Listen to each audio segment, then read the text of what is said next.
안녕하십니까? 네, 반갑습니다. 오늘부터 금강경을 니까야의 관점에서 읽어보는 공부를 함께 시작하도록 하겠습니다. 우선 여러분들도 잘 아시겠지만 금강경은 우리 한국 불교에서 굉장히 중요한 위치에 있는 경입니다.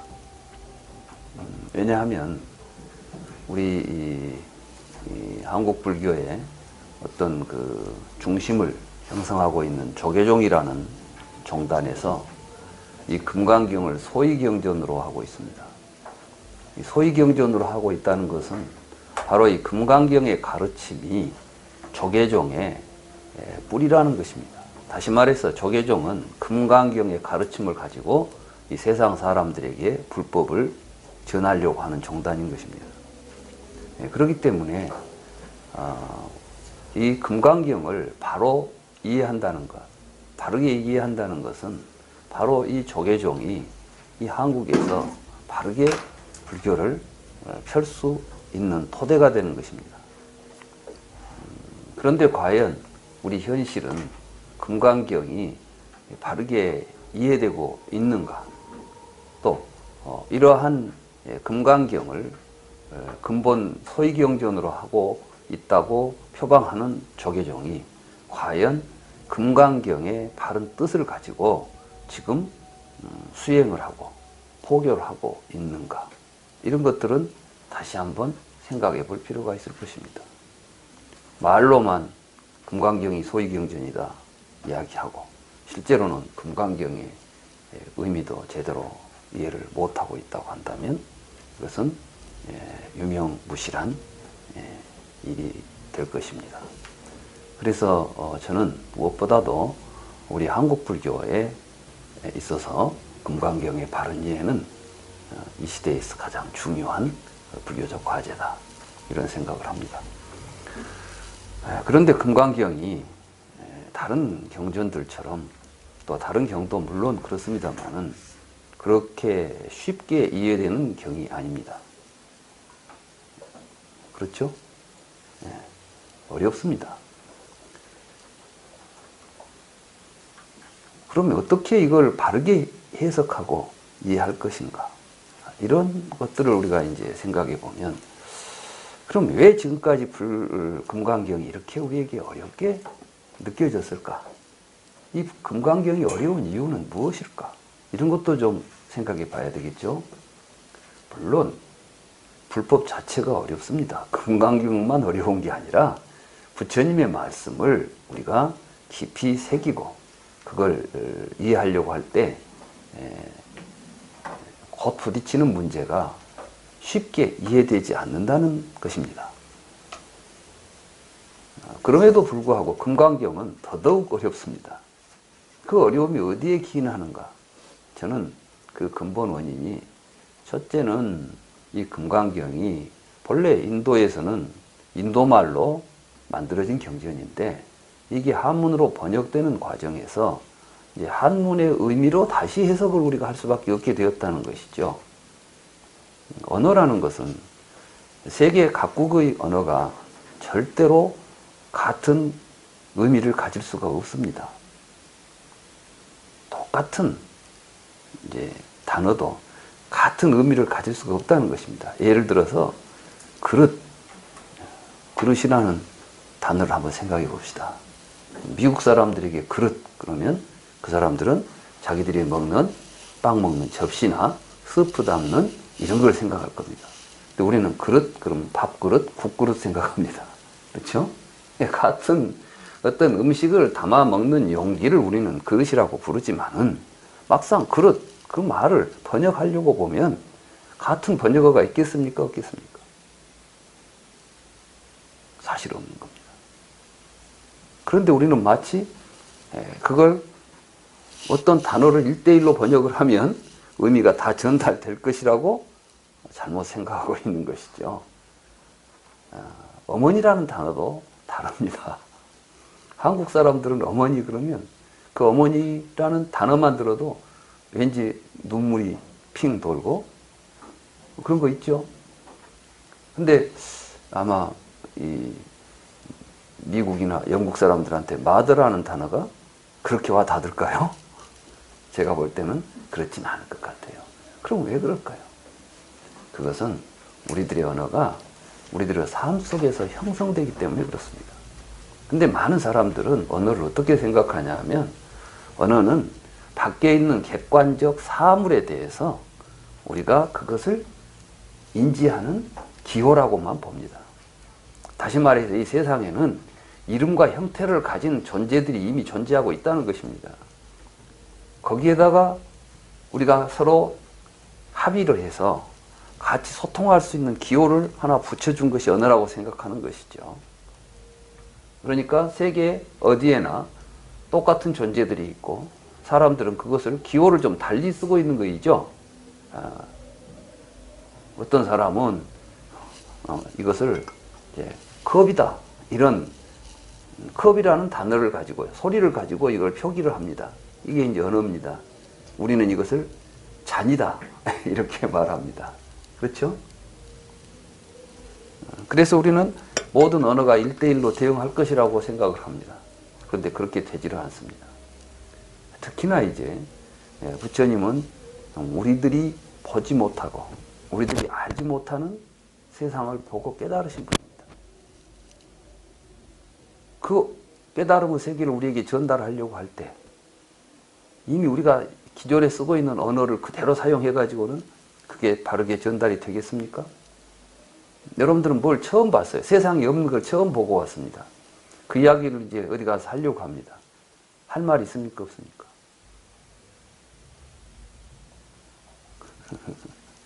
내가 미국 가서 용을 보고 왔어요. 근데 우리는 용이라는 단어가 있지만 용은 아닌데 하여간 새로운 뭘 하나 보고 왔다고 한번 가정을 해봅시다.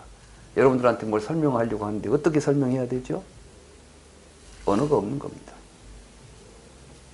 그래서 중국의 불교가 처음 들어왔을 때 그 번역하는 단어를 어떤 단어를 쓸 것이냐 하는 문제가 굉장히 고민스러웠던 거예요. 그래서 이제 중국에서 가장 가까운 개념으로 그걸 표현하다 보니까 아무리 멋진 단어를 가지고 표현을 해도 결국은 중국식 사고로 불교가 이해될 수밖에 없는 것입니다. 말하자면 중국식으로 이해되는 것이죠. 이러한 과정을 거쳐서 지금 오늘날 불교는 우리 앞에 와 있는 것입니다. 그렇기 때문에 불교 이해가 이렇게 한문으로 된 번역을 가지고 공부할 때 우리가 느끼는 한계들이 그런 것들입니다. 그래서 무엇보다도 이제 앞으로 불교를 바르게 이해하기 위해서는 원어에 근거해서 다시 해석할 필요가 있다. 그 다음에 두 번째는 사람들은 시간이 흘러가면 이 세상을 이해하고 보는 시각도 달라집니다. 그래서 똑같은 언어를 사용해도 그 언어가 가지고 있는 의미들이 달라지게 되어 있습니다. 신이라는 말을 하나 예로 들어봅시다. 요즘 우리가 신 그러면 워낙 기독교에서 이제 기독교가 우리 주변에 널리 퍼지다 보니까 신 그러면은 뭘 생각하죠? 영어의 God를 생각해요. 그러면 정말 우리나라 사람들이 생각했던 신이라는 개념이나 한자의 그 신이라는 개념은 과연 하늘에 있는 어떤 초월적인 존재를 의미했을까요? 첫째는 귀신을 의미해요. 귀신이라는 것은 그럼 우리들도 다 하나가 신이 있는 겁니다. 신이 있고 기가 있고 정이 있고 신이 있고 기가 있다 이렇게 봤어요. 그러니까 정, 신, 기 이런 말을 쓰죠. 그래서 우리가 정신이라는 말 쓰죠. 정신이 없어 이렇게 말할 때는 우리에게 정기가 있고 신기가 있고 이렇게 보는 거예요. 이런 개념들이 지금에 와서는 신이라는 개념은 그런 개념은 전혀 없어져 버렸습니다. 그러니까 오늘날 우리가 똑같은 단어를 보더라도 그 단어를 우리가 보고 해석하는 관점은 전혀 다른 것이에요. 의미가 달라져 버린다는 것이죠. 왜냐하면 언어는 계속해서 의미가 변하면서 움직이고 있기 때문에 그렇습니다.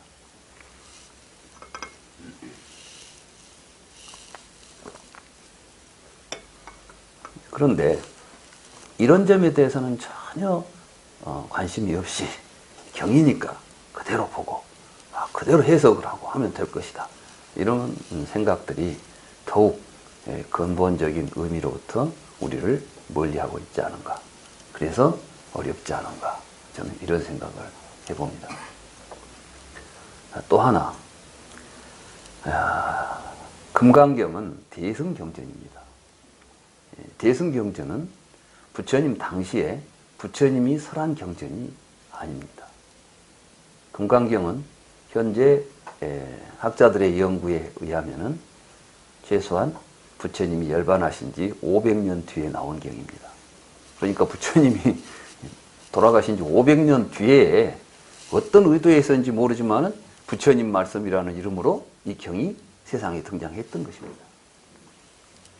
그러니까 금강경을 우리가 이해하려면은 왜 500년이나 지나서 이런 말씀이 나타났을까요? 이거 생각하지 않고 금강경이 부처님 말씀이다라고 무작정 읽어간다면 금강경을 제대로 이해할 수가 없는 것이죠. 그 다음에 그럼 불교란 무엇이냐? 여러분도 잘 아시다시피 불교는 부처님의 말씀, 부처님의 가르침을 따르는 종교입니다. 다시 말해서 부처님의 가르침을 불교라고 부르는 것이죠. 불은 이제 부처님을 뜻하고 교는 가르침을 뜻하니까 불교라는 말을 해석하면 부처님 가르침이에요. 그럼 불교를 믿는다 그 말은 무엇이냐면 부처님 가르침을 받아들이고 그 부처님의 가르침에 따라서 살아간다. 이게 불교를 믿는다라는 말의 의미입니다. 그러니까 나는 불교 믿는다 이렇게 말하면서도 부처님의 가르침도 모르고 부처님의 가르침에 의해서 살아가지도 않고 이런다면 사실은 말만 불교를 믿는 것이지 불교를 믿는다는 의미가 없는 것이죠. 그리고 또 하나, 그럼 부처님께서는 금강경이 나오기 500년 전에 설법을 하셨고 그 부처님께서 말씀하신 가르침을 정리해서 전하고 있는 경이 초기 근본경전들입니다. 그래서 그 경들을 이제 이름을 우리는 저쪽 남방불교 쪽으로 전승되어 오는 부처님의 가르침, 이걸 니까야라는 이름으로 전승이 되어 왔었죠. 그리고 이제 우리 한문으로 번역된 한문 문화권에는 일찍이 한문으로 번역이 돼가지고 이게 아함경이라는 이름으로 전승이 되어 온 것입니다. 그래서 이제 크게 한문 문화권에는 아함경이라는 한역된 부처님의 근본 가르침이 전해지고 있고 남방불교에는 니까야라는 이름으로 부처님의 가르침이 전해지고 있습니다. 이건 정말 굉장히 중요한 일입니다. 만약에 이런 가르침들이 지금 오늘에까지 전해지지 않는다고 한다면 우리는 부처님의 가르침을 바르게 이해할 수 있는 근거를 상실해버리는 것이죠. 없는 것이죠, 우리에게. 근데 다행스럽게도 그 말씀이 한문으로도 번역되어 있고 또 니까야라도 전승되고 있다는 것입니다. 그럼 니까야라는 또 무엇인가? 그건 그 니까야를 기록하고 있는 언어가 고대 산스크리트어입니다. 그러니까 옛날 인도 말이라는 말씀이에요. 그 고대 인도의 말씀이 그대로 지금 전해져 가지고 전승되고 있다는 것이죠. 그리고 아함경은 어떤 경이냐면 고대 산스크리트가 지역에 따라서 또는 신분에 따라서 언어의 형태들이 약간씩 차이가 납니다. 우리도 사극을 보면 왕실에서 쓰는 언어가 좀 다르죠. 일반 서민들이 쓰는 말하고 귀족들이 쓰는 말이 좀 다릅니다. 마찬가지로 인도 사회도 인도는 우리보다도 훨씬 계급도 많고 사회적 계층도 다양한 데다가 지역도 넓어서 언어가 같은 산스크리트라고 하지만 같은 인도말이라고 하지만 그 인도말의 구조나 조직들이 또 발음들이 다양했던 것이에요. 그런데 부처님의 말씀이 두 가지 방향에서 지금 전해진 것으로 학자들은 이해하고 있습니다. 하나는 무엇이냐면 산스크리트로 전해졌다고 보고 있어요. 그 산스크리트로 전해진 부처님의 초기 경전들이 아가마라는 형식으로 전해졌다고 봅니다.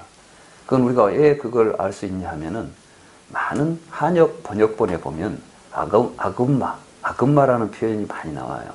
이 아금마라는 것은 아가마라는 말의 한역 표현입니다.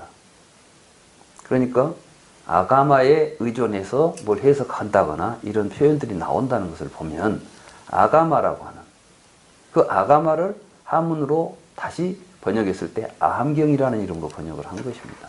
그래서 산스크리트로 전승된 아가마가 있었고 그 아가마가 한문으로 번역될 때 아함경이 되었을 것이다. 이렇게 지금 학자들은 이해하고 있는 것이죠. 그리고 이제 고대 요즘 우리가 부르는 빨리어라고 하는 빨리라는 말 자체가 어떤 지명도 아니고 국가도 아닙니다. 이건 성전이라는 뜻입니다. 그러니까 불교 성전을 기록하고 있는 그 언어라 그래서 우리가 빨리어라는 말을 씁니다. 그런데 아무튼 이 빨리어라고 하는 이름을 가진 언어 형태로 남방 말하자면 스리랑카 이쪽으로 처음 불경이 전승이 되었다고 합니다. 그러한 니까야라고 하는 이름의 그 빨리어로 전승되는 불경이 현재 동남아시아를 중심으로 해서 스리랑카 이런 남방 우리가 보통 남방 상좌부 불교라고 부르는 이쪽 불교를 형성하고 있는 것입니다. 그래서 우리는 다행히 부처님 당시에 부처님이 하신 가르침들을 거의 온전히 지금 전승하고 있는 것입니다. 혹 어떤 사람들은 니까야나 아함경도 부처님이 직접 설하신 경이 아니다라고 주장하는 사람도 있습니다. 왜냐하면은 그 경의 내용들이 너무 길고 그렇게 많고 큰 경전들이 다 전승될 리가 없다는 것입니다. 그리고 부처님께서 그렇게 치밀하게 철학적이고 논리적이고 체계적인 이러한 가르침을 펴신 분이 아닐 것이라는 생각을 하는 것입니다. 그래서 어떤 사람들은 부처님의 말씀이 제대로 지금 전승되고 있는 것은 수다니빠따 같은 경우는 경구이들이에요. 말하자면 좋은 말씀들 예를 들자면 모든 것은 법의 근본이 된다. 이런 식으로 나오죠. 또는 무소의 뿔처럼 혼자서 가라. 이런 말씀들을 수다니빠따의 말씀이죠. 그런가 하면 법구경 같은 거 이제 짤막짤막하게 그 식귀로서 법문을 만들어 놓은 것이죠. 이런 게 전승이 되었고 그 뒤에는 이제 거기다가 토달기 시작해가지고 길어져서 현재와 같은 경전이 되었을 것이다. 이렇게 이야기를 합니다. 저도 한 40년이 넘게 지금 이제 불교를 공부하고 있는데 저는 좀 다른 생각을 갖게 됐어요. 부처님에 대한 이해가 아까 그 부처님이 그렇게 철학적으로 체계적이고 이론적인 이야기를 하지 않았을 것이다. 이렇게 생각하시는 분들의 생각이 굉장히 잘못된 생각이다. 또 부처님에 대해서 이해가 잘 안 되시는 분들이다. 이런 생각을 하게 됐습니다. 왜냐하면 앞으로 우리가 이제 공부를 하면서 보게 되겠지만 이 부처님의 깨달음은 그렇게 그냥 착하게 살아라 이런 정도로 우리가 이해할 수 있는 무소 뿔처럼 혼자서 가라 이런 말씀을 하신 분이 아니에요. 사실은 오히려 무소의 뿔처럼 혼자서 가라 이런 말을 나는 정말 부처님이 그렇게 말했을까? 오히려 그런 말은 뒤에 사람들이 부처님의 말씀을 널리 펴기 위해서 만들어낸 후대에 오히려 만들어진 것이고 정말 부처님은 우리는 감히 생각할 수도 없는 깊이 있는 세계를 깨달으신 분이다. 그리고 그걸 가지고 우리에게 지금 법문을 설했던 것이다. 이렇게 봅니다. 그건 앞으로 이제 공부하시면 알게 될 것이에요. 저는 그것을 언제 깨달았냐 하면 제가 박사 논문을 쓰면서 경을 읽어가다 보니까 계속해서 나에게 경전은 의문을 던지는 겁니다.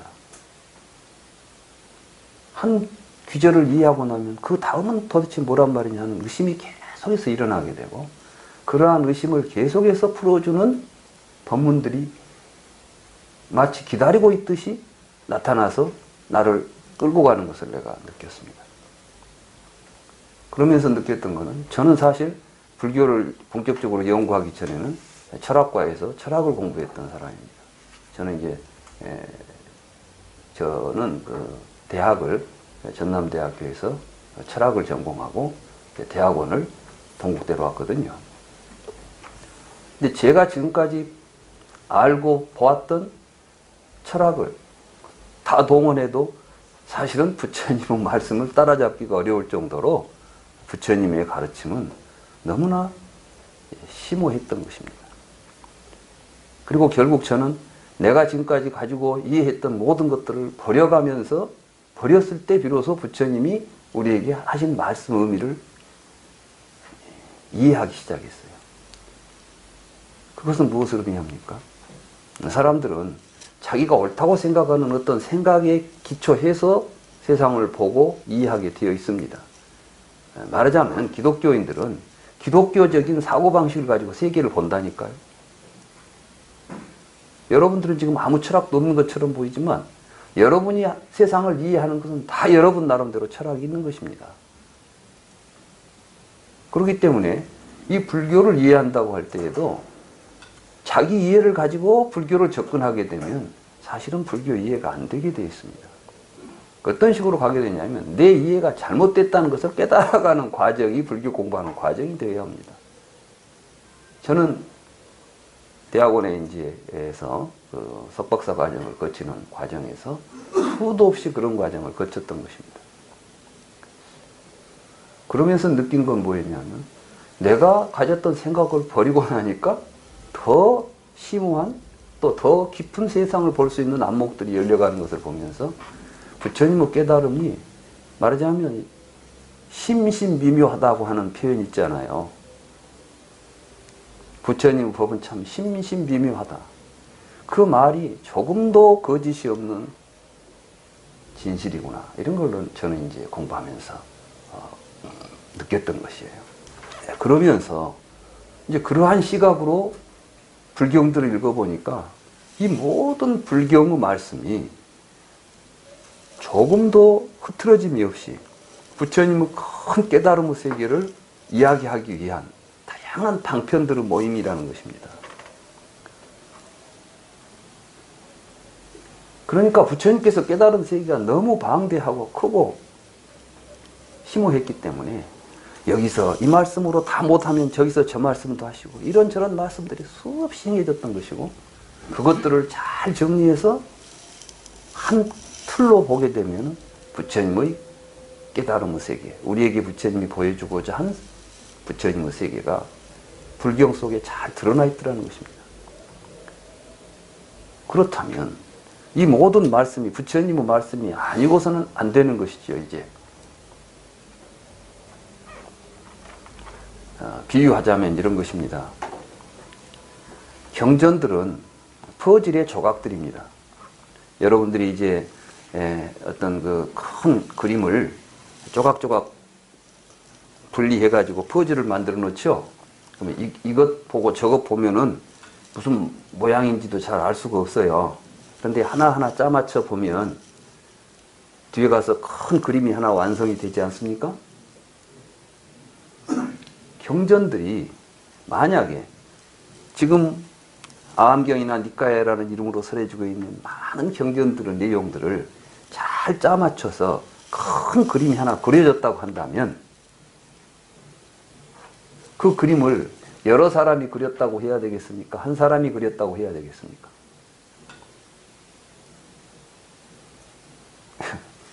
내 그림도 섞여져 있고 네 그림도 섞여져 있고 이런저런 많은 그림이 섞여져 있는 퍼즐 조각을 맞추면은 하나의 큰 그림이 나오겠습니까? 안 나오겠습니까?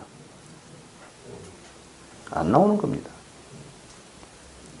그래서 저는 불교가, 불경이 이게 진짜 부처님은 말씀이냐 아니냐, 이게 언제 만들어진 것이냐, 부처님이 직접 하신 것이냐, 후대에 만들어진 거, 이걸 결정하는 것은 그 단어 수가 많냐 적냐, 경이 기냐 짧냐, 이런 걸 가지고 결정할 수가 없다, 저는 이렇게 봅니다. 그리고 그것은 자기 생각이지, 지금 현재 이 경은 언제 만들어졌다는 기록이 있다거나 뭐 이런 게 책이 있는데 그 책을 탄소 연대로 따져보니까 이건 뒤에 나오고 이건 앞에 나왔다, 이런 게 과학적인 근거가 있는 것도 아니고, 오직 학자들이 자기 나름대로 하나 가설을 세워가지고 그 가설에 맞춰서 논문 써놓은 걸 가지고 사실인 것처럼 이야기할 수 있겠습니까? 저도 학교에서 논문을 쓰지만 논문이라는 것은 그야말로 하나의 자기 생각 가설을 세워가지고 거기에서 적당하게 서로 논리적으로 모순 없이 잘 정리가 되면 좋은 논문이라고 평가받는 거예요. 사실이냐 아니냐는 문제는 그와는 또 다른 겁니다. 근데 우리 주변에서는 어디 외국 학자가 한 것이다, 그러면 무조건 따르는 거죠. 저는 그래서는 안 된다. 그리고 제가 연구한 바에 의하면 중요한 경전들, 다시 말해서 불경의 초기 경전의 중요한 경전들은 전부 이렇게 잘 조직되어 있습니다. 쉽게 말하면 사성제, 12연기 또는 부차제정, 이러한 여러 가지 다양한 체계적인 교리들이 있습니다. 이런 교리들은 어찌 보면 너무나 놀라울 정도로 서로 이렇게 잘 짜져 있습니다. 다시 말해서 수행과 교리가 딱 이렇게 맞는 거죠. 이런 전체적인 구조는 보지도 못하고 부처님은 공자님이나 맹자님이나 뭐 이런 분들처럼 착하게 살아라, 도둑질하지 마라, 팔정도를 이야기했다. 근데 팔정도를 사람들이 아주 쉽게 생각합니다. 부처님은 팔정도 정도 이야기했지 무슨 연기설 이야기했겠냐, 이런 이야기를 해요. 초기에 오비구한 때 팔정도를 설하시거든요. 그런데 팔정도의 출발점이 뭐죠? 정견 아닙니까? 그럼 정견이 뭐냐고 묻기 시작하면 이때부터 문제가 복잡해지는 거예요. 정견. 그렇습니다. 부처님은 팔정도를 설했습니다. 그 팔정도를 실천하기 위해서는 정견을 가져야 됩니다. 정견 없이 팔정도가 가능합니까? 가능하지 않습니까? 출발을 못했는데 어떻게 과정이 나타납니까? 그러면 정견이 무엇입니까? 바른견해. 바른견해가 정견입니까? 그건 똑같은 말이에요. 정견을 한자고 바른견해는 한글이야. 그러니까 정견을 풀었으면 바른견해가 되는데, 바른견해라는 말을 알았다고 해서 정견이 무엇이라는 문제가 해결된 겁니까? 이런 걸 보고 동의어 반복이라고 그래요. 똑같은 말을 반복하고 있지 내용이나 의미는 아무것도 달라진 게 없다는 이야기죠. 그러면서 뭐 바른 견해를 가지고 살아라. 뭐가 바른 견해입니까? 정견이니라. 이러고 앉았어요. 이게 불교입니까? 정견이 뭘까요? 이 정견을 보기가 어렵다는 것이에요. 세상의 모든 철학들은 자기가 정견이라고 이야기하는 것입니다. 그런데 모든 철학에 대해서 부처님은 사견이다라고 비판을 하는 겁니다. 그런데 모든 철학이나 종교에 대해서 이것은 잘못된 견해라고 비판하는 사람이 자기 견해가 없이 할 수 있겠어요, 없겠어요? 자기 견해 없다면 다른 사람은 견해가 사견이라고 비판할 근거가 없는 것이죠. 그럼 부처님 뭘 정견이라고 했을까요? 여기에 이제 부처님은 연기법, 중도 이런 이야기를 하시는 겁니다. 그리고 12연기를 이야기하시는 겁니다. 12연기가 없으면 사성제가 의미가 없어집니다. 12연기를 부처님은 깨달았다고 말했고 우리도 그것을 깨달아서 실천하라고 말씀하셨습니다. 그러면 그것을 깨달아서 실천하는 방법으로 제시해 준 게 수행법입니다. 그러니까 그 수행법을 제대로 하게 되면은 12연기가 드러나야 됩니다. 그래야 되겠죠? 그런데 12연기를 어떻게 해석하느냐?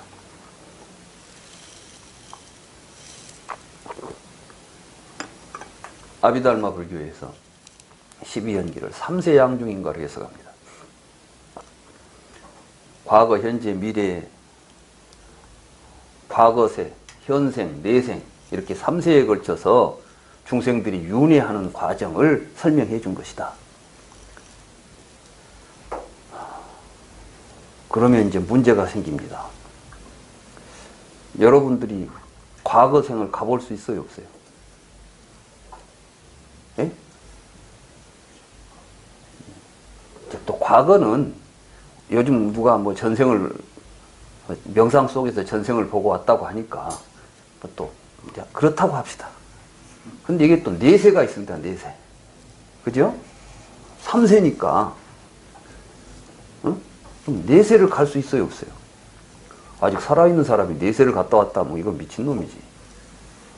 내세를 어떻게 갔다 옵니까? 그러면 부처님은 지금 가서 확인할 수도 없는 것을 보고 나는 깨달았다 이렇게 말한다면 이게 말이 되는 이야기입니까? 아닙니까? 예?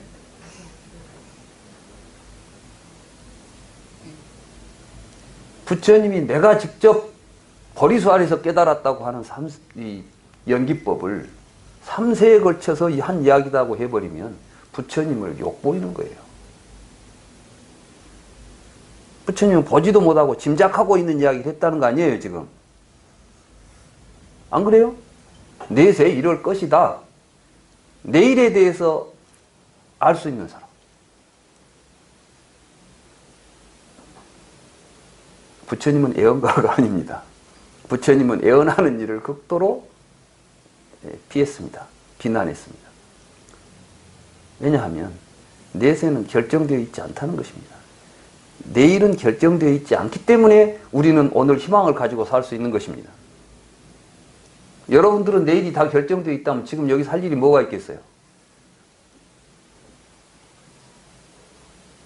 여러분들은 내세가 결정되어 있다고 한다면 오늘 여기서 여러분들이 할 일이 있겠습니까? 없겠습니까? 할 필요가 있겠습니까? 없겠습니까? 가만히 있어도 내세는 결정된 대로 올 거 아니에요. 그러니까 내세를 논하면서 뭔가 애언을 하는 사람들은 전부가 다 사입입니다. 그건 있을 수도 없고 해서는 안 될 이야기들 하는 겁니다. 실제로 부처님이 깨달은 것은 항상 우리가 서 있는 이 시점이 내일을 결정하는 매우 중요한 위치라는 걸 깨달은 겁니다. 그러니까 오늘 이 순간의 삶이 우리 삶에 있어서 가장 소중하고 가치 있다는 것을 깨달으신 분입니다. 그렇잖아요? 그것이 내일을 결정하기 때문에 그렇습니다. 그러나 내일은 결정되어 있지 않기 때문에 오늘 내가 결정해야 되는 것입니다. 이 결정을 우리는 지혜롭게 해야 되는 것입니다. 그래서 부처님은 지혜를 개발하라고 말씀하신 것입니다. 이 얼마나 명쾌하고 밝은 가르침입니까?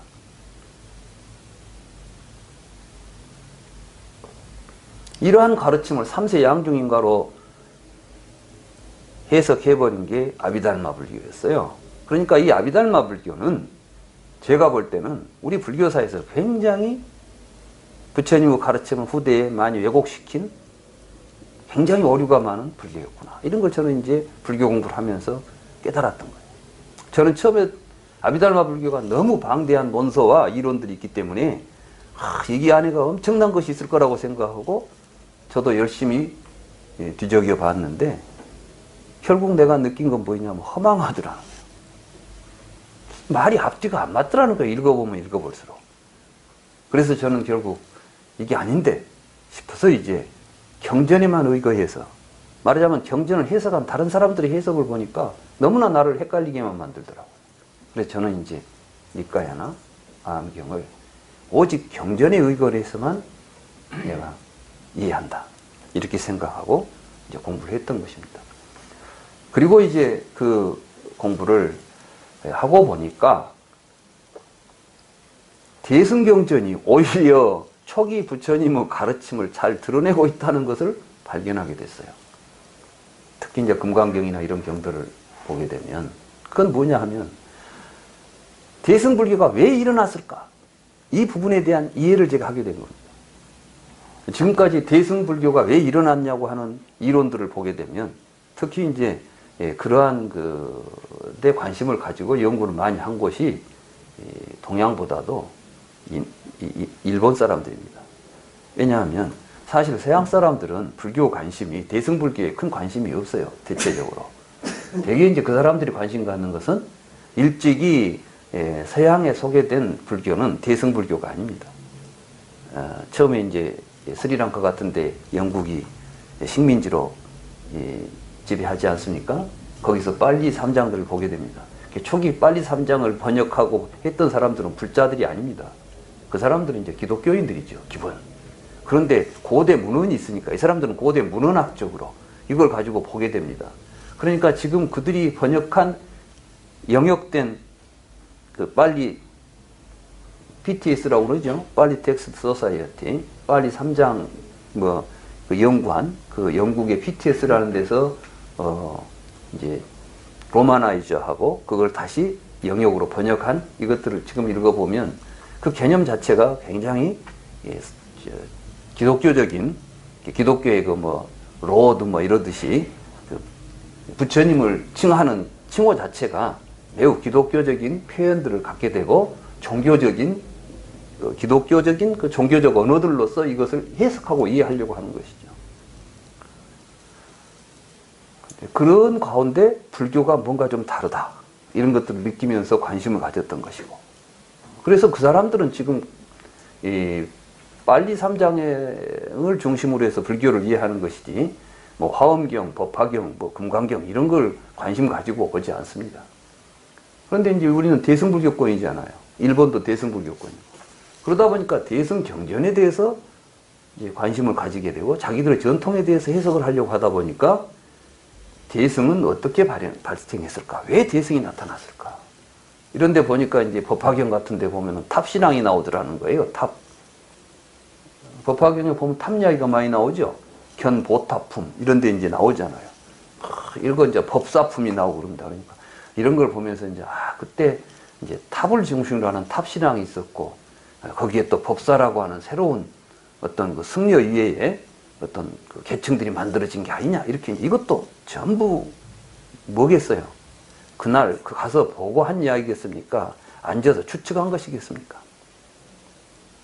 추측들이에요.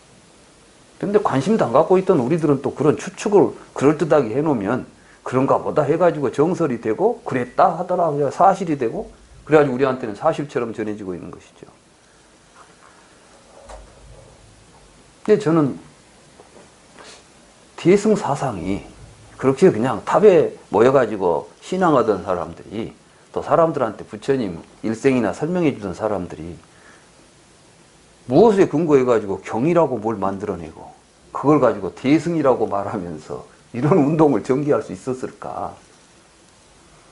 또 제가 불교를 공부해 보니까 정말 심각하게 깊이 연구하지 않고서는 그 본질이 드러나지도 않는 게 부처님의 말씀인데 이런 걸 그렇게 그냥 전문 수행자도 아니고 전문 공부하는 사람도 아니고 신심 깊은 사람들이 모여서 부처님 성지 돌아다닌 사람들한테 가이드를 하다가 대승불교 운동을 일으켰다?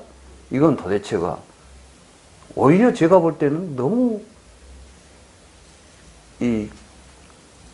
말하자면 설득력이 없는 논변이라는 것이죠. 그런데 이제 사상적으로 불교를 연구하다 보니까 아비달마 불교가 치명적으로 불교의 핵심을 어긋나 있다. 핵심에서 벗어나 있다는 겁니다. 그것이 또 그 뒤에 불교의 어떠한 모습, 사회적인 현상을 왜곡시켰다는 겁니다. 그건 뭐겠습니까? 우선 부처님은 어떤 분이었을까요? 부처님은 우리에게 각각 개인들이 번뇌를 소멸해가지고 열반을 성취하라. 이걸 우리에게 궁극적인 가르침으로 가르쳤을까요?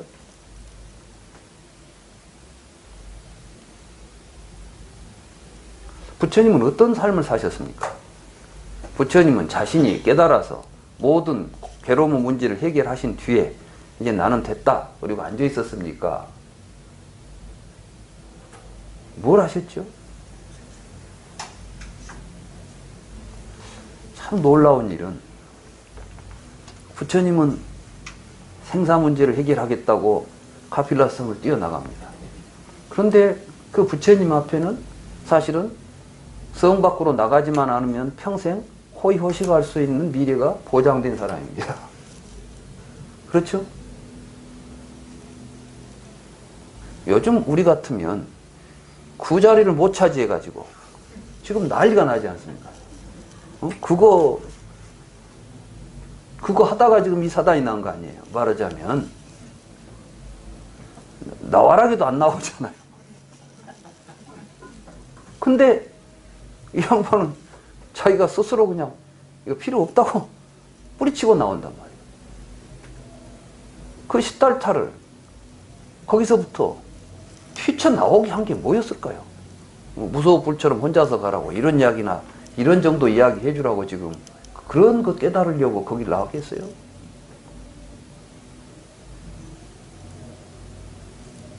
그때 이제 부처님은 그리고 나서 이제 또 성불을 합니다. 말하자면 깨달음을 얻었어요. 깨달음을 얻었으면 어떻게 살아야 될까요? 여러분 같으면 깨달음을 얻었으면 계속해서 이제 얻어먹고 다녀야 되겠어요, 지금? 내가 이렇게 좋은 걸 얻었는데 이제 세상 사람들을 다 가르칠 수 있는 망고의 스승이 되었는데 그럼 이제 어디로 가야 돼요? 높은 또 자리로 올라가야죠, 이제. 높은 자리에 올라가서 이제 많은 중생들을 호령하고 있어야 될 거 아니에요, 지금. 사람들은 전부 이제 인생을 그렇게 봅니다. 출세한다 그러면 남보다 높은 데에 가가지고 남을 지배하고 남에게 영향을 주고 막 이런 사람이 되려고 하잖아요. 지금까지 우리가 영웅이라는 사람들이 어떤 사람들입니까? 영웅 그러면 타인을 지배하면 영웅이라고 그래요. 그래서 많은 인간은 지금까지 뭘 지향하고 살아왔냐면 남보다 잘나려고 했던 것이지. 남보다 남을 지배하고 남을 발아래 두려고 했던 것이죠. 지금 여러분은 그런 생각 안 갖고 사십니까?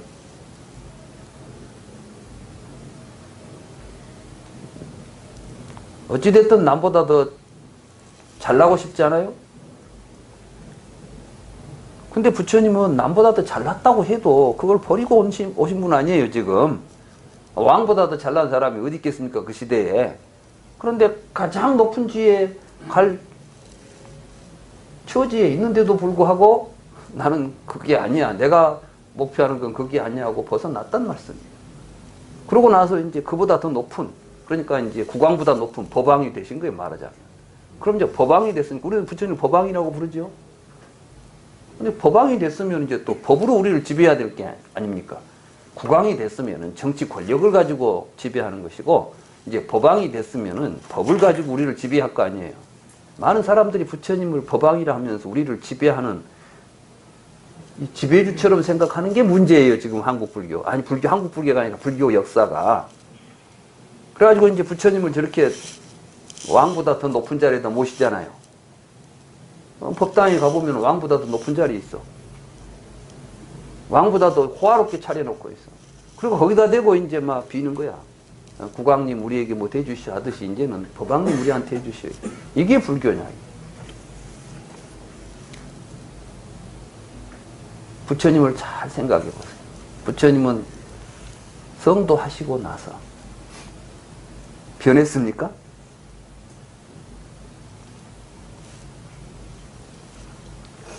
부처님은 300km를 걸어가시더라고.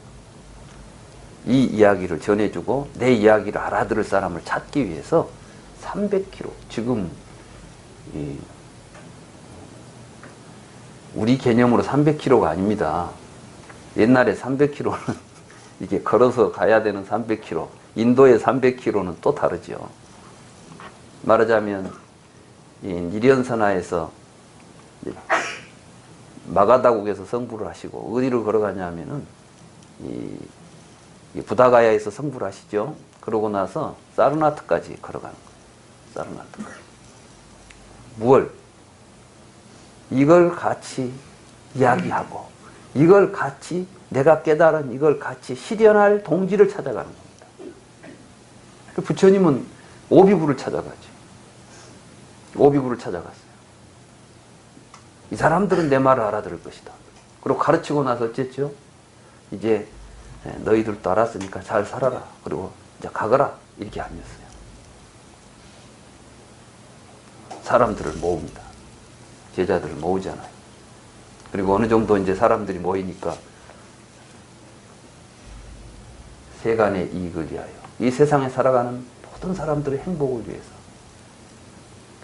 좀 힘들더라도 둘이 다니지 말고 혼자서 가라. 이 법을 세상에 널리 펴라. 이렇게 말하잖아요. 우리는 왜 부처님을 이야기하면서 가장 중요한 그런 부분을 놓치고 있냐. 부처님 막 성불했다는 이야기에만 정신이 팔려있지. 부처님은 성불해서 어떻게 살았고 무엇을 위해서 성불을 했을까? 부처님은 왜 성불을 했을까 하는 목적은 부처님 뒤에 이제 삶을 보면 알아요. 그분은 어떤 목적을 가지고 진리를 깨달았을 것이고, 진리를 깨달았으니까 이제 자기가 생각했던 목적을 달성하기 위해서 인생을 살아간 거 아닙니까? 그렇지 않았을까요?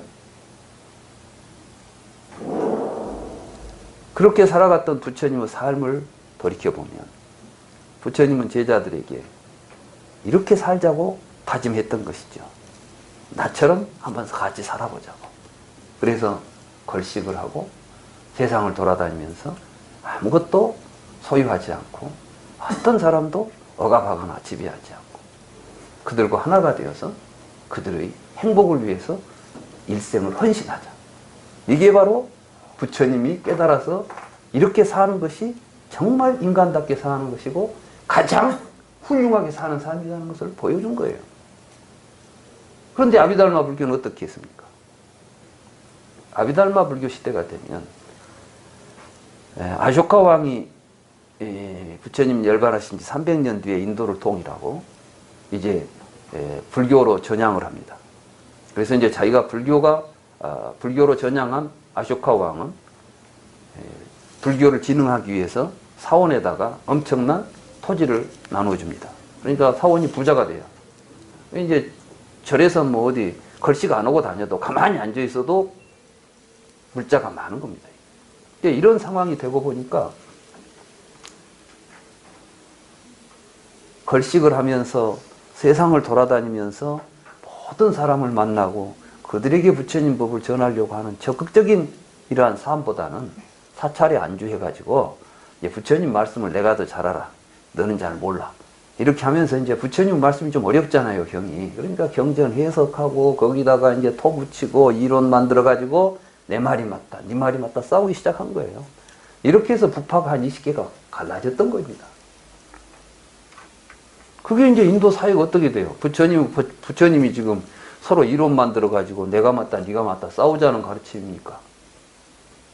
이론은 어차피 뭘로 만드냐? 말로 만듭니다. 부처님은 말로 만들어진 건 다 가짜다고 가르쳤어요. 그러니까 말이 왜 가짜가 되는지를 가르쳤던 가르침에다가 지 말이 맞다고 하는 주장을 실어버렸으니 이게 무슨 불교입니까? 잘못된 불교인 거예요. 제대로 불교를 공부한 사람이 없었겠습니까? 그 당시라고 해서. 그런 사람들이 볼 때 정말 세력을 가지고 뭐 절에 앉아서 큰 재산을 소유하고 있으면서 그 어떤 권위나 권력을 가지고 이론을 만들어서 서로 대립하는 부파를 보고 그래서는 안 되겠다는 반성을 했을 것이라고 저는 봅니다. 그렇기 때문에 대승이 왜 일어났는가 하는 것은 나는 사상적으로 봐야 될 필요가 있다. 그걸 잘 보여주는 것이 사실은 금강경입니다. 그래서 이 금강경이 굉장히 중요합니다, 역사적으로. 그런데 지금까지 금강경을 그런 시각으로 본 경을 내가 본 사람을 본 적이 없어요. 저 금강경, 그러면 금강경 문기만 붙잡고 앉아서 또 한문으로 그것도 된 것을 보고 앉아서 막 여기에 큰 뜻이 있고 금강경만 잘 이해하면 다 깨달은다. 뭐 이렇게 해가지고 이런 식으로 이제 이해가 된다는 것이죠.